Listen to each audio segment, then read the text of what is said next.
Thanks for watching Vaikuntham TV.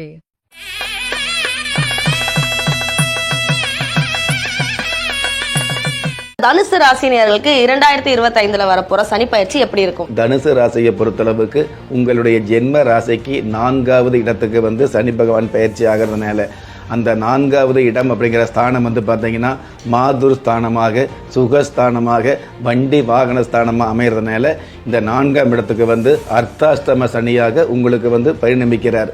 பொதுவாகவே சனி பகவான் அர்த்தாஷ்டம சனி அப்படின்னா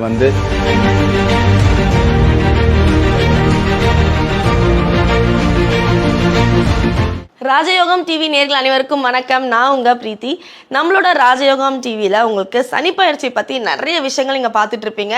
அதில் உங்கள் மனசுக்குள்ளேயும் பல கேள்விகள் இருக்கும். சனி பயிற்சியில் எந்த தெய்வத்தை வழிபடணும், யார் யாரெல்லாம் சேஃபாக இருக்கணும், எந்த ராசிகள் வாகனத்தில் கவனமாக இருக்கணும், இந்த மாதிரி பல சந்தேகங்கள் உங்களுக்குள்ளே இருக்கல.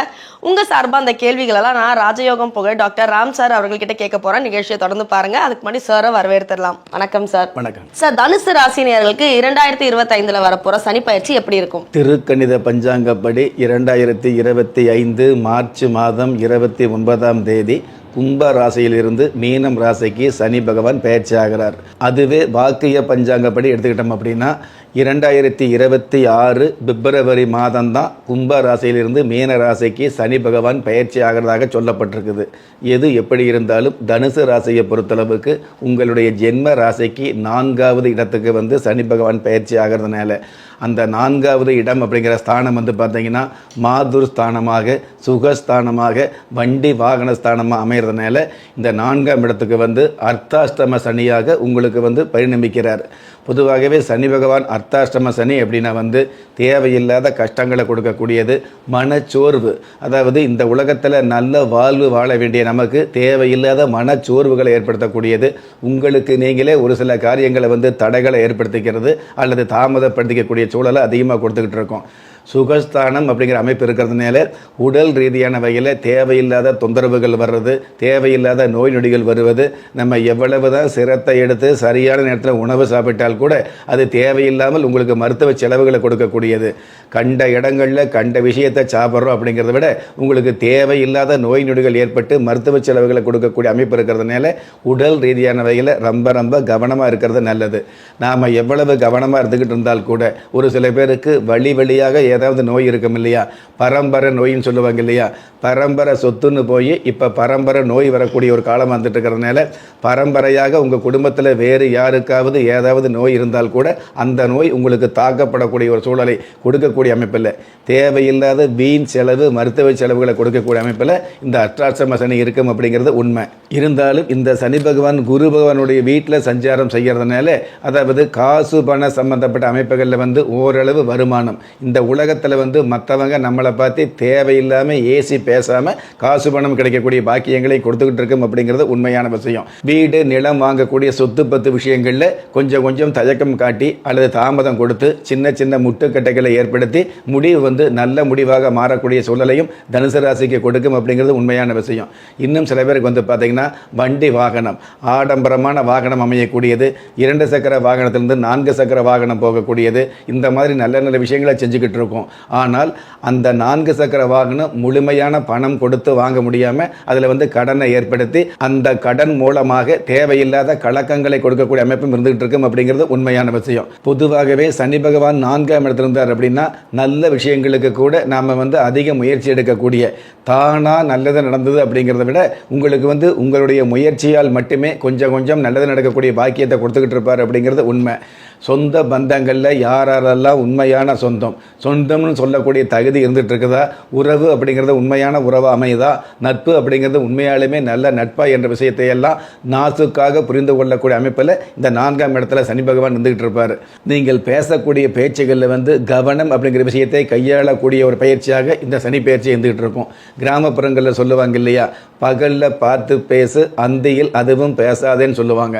அந்த மாதிரி பேசக்கூடிய பேச்சுகளில் மிக மிக கவனமாக, யதார்த்தமான பேச்சுக்கள் அப்படிங்கிறத விட எச்சரிக்கையான பேச்சுக்கள் பேசக்கூடிய சூழலை நிச்சயப்படுத்தக்கூடிய ஒரு பயிற்சியாக சனி பயிற்சி தனுசு ராசிக்கு அமையும். Okay sir. ஸோ பேச்சில் கவனம் இருக்க வேண்டிய தனுசு ராசினியர்கள் எந்த ஆலயத்துக்கு போய் வழிபாடு பண்ணால் அவங்களுக்கு நல்லது நடக்கும்? தனுசு ராசியை பொறுத்தளவுக்கு 4ஆம் இடத்தில் சனி பகவான் இருக்கக்கூடிய இந்த காலங்களில் பொதுவாகவே நடைபயணம், பாத யாத்திரைன்னு சொல்கிறாங்க இல்லையா, அந்த மாதிரி பாத யாத்திரை சென்று வழிபாடு வச்சுக்கக்கூடிய அமைப்பில் இருக்கிறது நல்லதாக இருந்துகிட்டு இருக்கும்.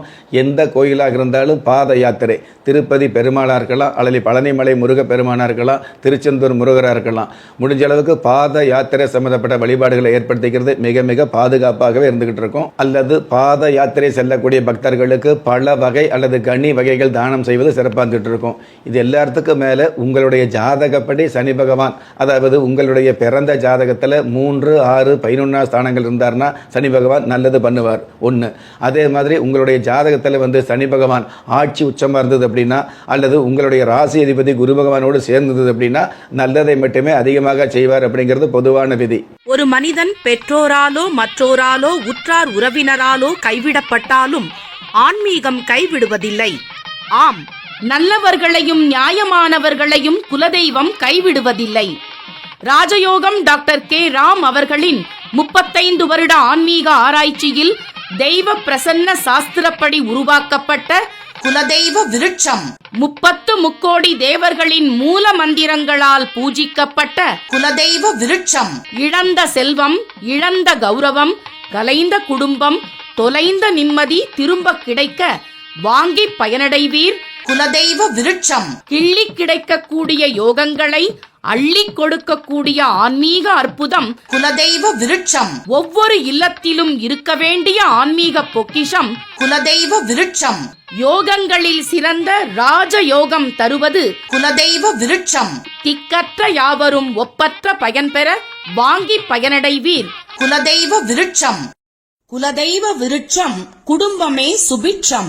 Okay sir. ஸோ தனுசு ராசினியர்களுக்கு 2025 இந்த வருடத்தோட சனி பயிற்சி எப்படி இருக்கும்னு சொன்னீங்க. நம்மளோட குலதெய்வ விருட்சம் இவங்களுக்கு எவ்வளவு நன்மையை தரும், வாழ்க்கையில் எவ்வளவு பெரிய மாற்றத்தை கொடுக்கும்? பொதுவாகவே ஒரு மனசாளுக்கு நோய் நொடி சம்பந்தப்பட்ட விஷயங்கள் இருந்ததுன்னு வைங்களே, அந்த மாதிரியான நோய் நொடி சம்பந்தப்பட்ட மருத்துவ செலவுகள் இருந்து உங்களை மாற்றி அமைக்கக்கூடிய, அதாவது விஞ்ஞான ரீதியான வகையில் ஒரு சில மருந்து மாத்திரைகள் எடுத்தால் கூட மெஞ்ஞான ரீதியான வகையில் உங்களுக்கு சீர்படுத்தக்கூடிய நோய் நொடிகளை உங்களுக்கு தீர்வு சொல்லக்கூடிய மிகப்பெரிய பாக்கியத்தை இந்த குலதெய்வ விருட்சம் நிச்சயமாகவே கொடுக்குது அப்படிங்கிறது உண்மை. ஒரு நோய் வந்தது, அந்த நோய் மூலமாக நமக்கு தீர்க்க முடியாத தவிர்க்க முடியாத ஆபத்து வந்தது அப்படிங்கிறத விட, நோய் வருவதற்கு முன்பாகவே உங்களுக்கு தெரியப்படுத்தக்கூடிய தகுதியை ஏற்படுத்தி அந்த தெரியப்படுத்தக்கூடிய அந்த நோய் நொடி சம்பந்தப்பட்ட விஷயங்களில் ஆரம்ப நிலைகளிலேயே அப்புறப்படுத்தக்கூடிய தகுதியை மிகுதியாக கொடுக்கக்கூடிய அமைப்பில் குலதெய்வ விருட்சம் அமையும். Okay sir. ஸோ 2025 சனி பயிற்சி நம்மளோட தனுசு ராசி நேயர்களுக்கு எப்படி அமைய போகுது, அதோட பலன்கள், பரிகாரங்கள், தெய்வ வழிபாடுகள், குலதெய்வ விருட்சத்தால் ஏற்படக்கூடிய நன்மைகள், எல்லா விஷயத்தையும் தெளிவாக சொல்லியிருக்காரு நம்மளோட ராஜயோகம் புகழ் டாக்டர் ராம் சார் அவர்கள். நிகழ்ச்சியில் வந்ததுக்கு ரொம்ப நன்றி சார். நன்றி. ஸோ நேர்களே, இன்றைய ராஜயோகம் நிகழ்ச்சி உங்களுக்கு ரொம்ப பிடிச்சிருக்கும்னு நம்புறேன். அது மட்டும் இல்லைங்க, நம்மளோட ராஜயோகம் டிவியில் தினம் தினம் 12 ராசிக்கான தின பலன்கள், ஆன்மீக குறிப்புகள், ஆன்மீக தகவல்கள், அது மட்டும் இல்லாமல் எந்தெந்த தெய்வத்தை நீங்கள் தினமும் வழிபடணும், உங்களோட அதிர்ஷ்ட நேரம், அதிர்ஷ்ட எண்கள், இந்த மாதிரி பல தகவல்களை தினம் தினம் நம்ம ராஜயோகம் டிவியில் அப்லோட் ஆகிட்டே இருக்கு. ஸோ அதை பார்த்தினா உடனுக்குடன் தகவல் உங்களுக்கு தெரியணும்னா நீங்கள் ராஜயோகம் டிவியை சப்ஸ்கிரைப் பண்ணணும். அண்ட் ராஜயோகம் டிவியில் வர வீடியோஸை லைக் பண்ணுங்கள், கமெண்ட் பண்ணுங்கள், ஷேர் பண்ணுங்கள், மறக்காமல் பெல் ஐக்கானை ப்ரெஸ் பண்ணுங்கள். மீண்டும் ஒரு நல்ல நிகழ்ச்சியில் சந்திப்போம். நன்றி, வணக்கம். திறமை இருந்தும் வறுமையில் வாடுகிறீர்களா? விதியை நொந்து விரக்தியில் இருக்கிறீர்களா? முயற்சிகள் செய்தும் முன்னேற்றம் கிடைக்கவில்லையா? களஸ்திரம் அமையாமல் கவலைப்படுகிறீர்களா? தாய்மையடையாமல் தவித்து நிற்கிறீர்களா? நவரத்தினம் போட்டும் நன்மைகள் கிடைக்கவில்லையா? பெயர் மாற்றம் செய்தும் பிரயோஜனம் இல்லையா? எந்திரத்தை நம்பி மந்திரத்தை சொல்லியும் மாற்றம் கிடைக்கவில்லையா? எண்கணிதத்தை நம்பி எழுத்தை மாற்றியும் ஏற்றம் கிடைக்கவில்லையா? வாஸ்துவை நம்பி வாசலை மாற்றியும் வளம் காணவில்லையா? ஹோமத்தை வளர்த்து யாகத்தை செய்தும் யோகத்தை காணவில்லையா? திரும்பிய பக்கமெல்லாம் திண்டாட்டங்களையே சந்தித்த உங்களை யார் கைவிட்டாலும் ஆன்மீகம் கைவிடாது. ஆம், அண்ட நிழலும் இல்லை, ஆதரிக்க யாரும் இல்லாதவர்களை குலதெய்வம் கைவிடுவதில்லை. கிள்ளி கிடைக்கக்கூடிய யோகங்களை அள்ளிக் கொடுக்கக்கூடிய ஆன்மீக அற்புதம் குலதெய்வ விருட்சம். திக்கற்ற யாவரும் ஒப்பற்ற பயன்பெற வாங்கி பயனடைவீர். குலதெய்வ விருட்சம். குலதெய்வ விருட்சம் குடும்பமே சுபிட்சம். Thanks for watching Vaikuntham TV.